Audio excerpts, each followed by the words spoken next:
स्वरूपं सदाचारिपूरणं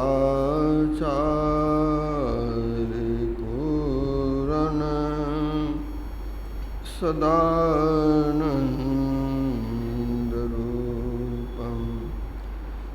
भने में सोए परम गुरु नमामि नमामि नमामि नमामि नमामि। सम्माननीय महात्मागण, समादरणीय सज्जन वृंद, आदरणीय माताओं एवं बहनों,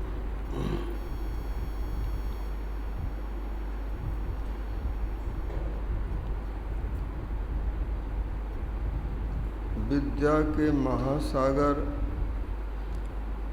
वेदव्यास जी के जन्म लेने से केवट कुमारी सत्यवती का जीवन धन्य हुआ। असहज समाज अखंडित जाकी जग मिथ्या ठहराया है। पलटू दास सुतवंती संत को गोद खिलाया है। सो कुल धन्य उमा सुनो, जगत पूज्य सुपुनीत, श्री रघुवीर परायण जहनर उपज भूमि। आप सुन रहे थे प्रवचन पाठ में प्रथम नार्जितं विद्या, द्वितीय नार्जितं धनम, तृतीय नार्जितं पुण्यम, चतुर्थे किम करिष्यति। मनुष्य के जीवन के 4 भाग में पहले भाग में विद्योपार्जन करना चाहिए, दूसरे भाग में धन कमाना चाहिए और तीसरे भाग में पुण्य कमाना चाहिए। अगर ऐसा नहीं हो सका तो चौथे में बुढ़ापा में क्या होगा। तो वेदव्यास जी महाराज ने जीवन भर विद्योपार्जन किया, साधना की, तपस्या की। उनका ख्याल धन संचय में कभी नहीं गया।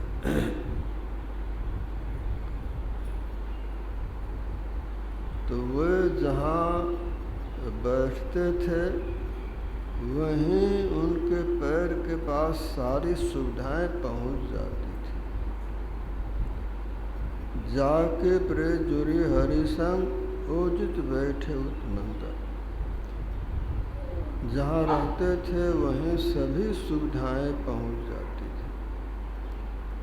उनका संबंध बड़े बड़े राज परिवार से और छोटे से छोटे कोल भील से ही था।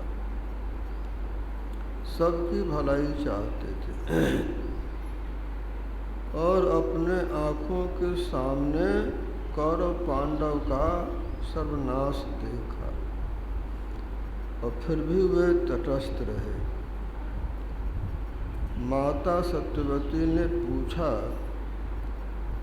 कौरव पांडव छोटे थे तो उनकी आपसी लाग डांट बनी होती थी, अब ये बड़े हो गए और इनकी आपसी लाग डांट बढ़ती जा रही है, मिटती नहीं है।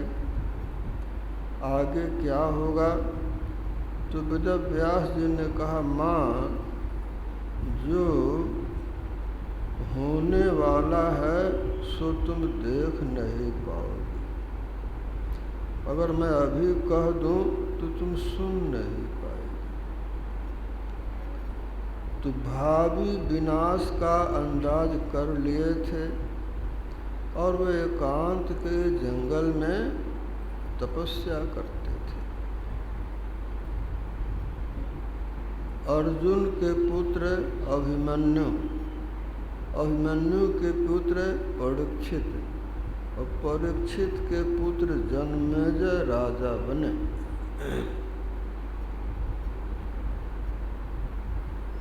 तो जन्मेजय ने वेद व्यास जी से पूछा कि हे महात्मन, आप तो महाज्ञानियों और ज्ञानियों के रहते भीषण नरसंहार क्यों हुआ? क्या आपको समझाने में सफलता नहीं मिली? वेद व्यास जी ने कहा, जन्मेजय, तो जो मैं कहूँगा सो तुम करोगे? जन्मेजय ने कहा, हाँ करूँगा। तो वेद व्यास जी ने कहा कि आज के 15 दिन पूरे होते होते एक सौदागर आएगा, बढ़िया घोड़ा लाएगा, उसकी कीमत नहीं लगाना, कीमत लगाओ तो खरीदना नहीं, खरीद भी लो उस पर चढ़ना नहीं, और कहीं चढ़ जाओ तो दक्षिण दिशा की तरफ में मत जाना। कहीं दक्षिण दिशा की तरफ में गया तो रास्ते में एक युवती स्त्री तुमको मिलेगी रोती हुई, उससे बात मत करना। कहीं बात भी कर ले तो उससे विवाह मत करना, और कहीं विवाह भी कर लिया तो वह जो कहे सो नहीं करना। इसी में तुम्हारी भलाई है। और वेद व्यास जी वहाँ से चलते गए। जन्मेजय को सब बातें याद थी। 15 दिन होते होते सौदागर पहुँच गया और देखा घोड़े की चाल बड़ी अच्छी, बनावट भी अच्छी है। अगर मैं नहीं खरीदता हूँ, दूसरा खरीद लेगा तो राज शोभाहीन होगा। सो खरीद लिया, सोचा चढ़ूँगा नहीं। समय आया उस पर सवार भी हो गया और सोचा दक्षिण दिशा की तरफ मैं नहीं जाऊँगा, तो घोड़े ने दक्षिण दिशा की राह और बहुत अच्छी चाल से लंबी दूरी तक चलता रहा। रास्ते में एक स्त्री रोती बिलखती मिली। जन्मेजय घोड़ा रोका और पूछा कि तुम कौन हो? बोली, मैं अमुक देश की राजकुमारी हूँ। शत्रु के आक्रमण से सेनापति सेना सहित मारे गए, भाई पिता बंदी बनाए गए और मैं किसी तरह जान बचाकर यहाँ तक आई। महाशय, आप कौन हैं? बोले, मैं पांडव वंश का राजा जन्मेजय हूँ, हस्तिनापुर का। बोली, मैं आपकी शरण हूँ। जन्मेजय ने सोचा कि शरणागत की रक्षा जरूरी है। घोड़े पर बैठाया, राजधानी ले आया। उसने विवाह का प्रस्ताव रखा और जन्मेजय ने विवाह भी किया। अब वह राज रानी बनी तो रानी ने कहा कि मैं हूँ, आप हैं राजा, मैं हूँ रानी, अब प्रजा को पता नहीं, तो यज्ञानुष्ठान कीजिए। तो उसके कहने से यज्ञ के लिए समय निर्धारित कर लिया और गए पुरोहितों की गांव में पंडित खोजने के लिए। तो सभी अच्छे अच्छे पुरोहित दूसरे के यहाँ यज्ञ कराने चले गए थे और वहाँ पुरोहित के बालक थे जो अभी पढ़ रहे थे। बालकों ने कहा कि हम यज्ञ कराना जानते हैं। उन बालकों में से कुछ को ले आए।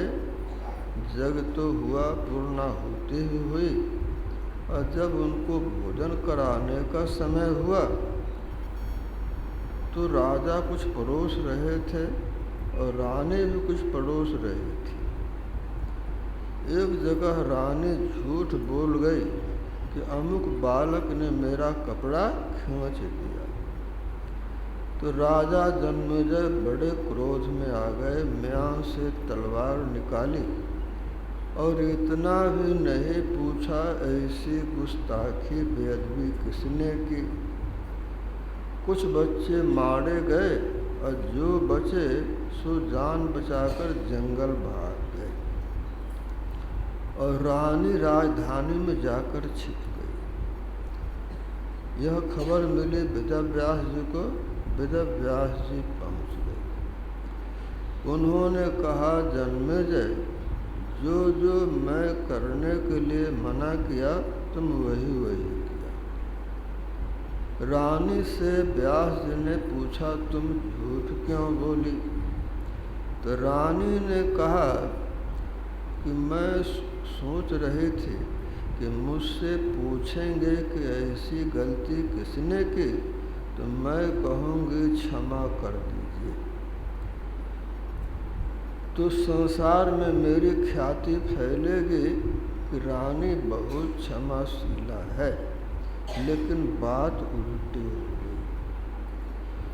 तो रहीम कवि कहते हैं, जैसी जो भवितव्यता तैसी मिले सहाय, आप न आवे ताहि पे ताहि तहाँ ले जाए। राम न जाते हिरन संग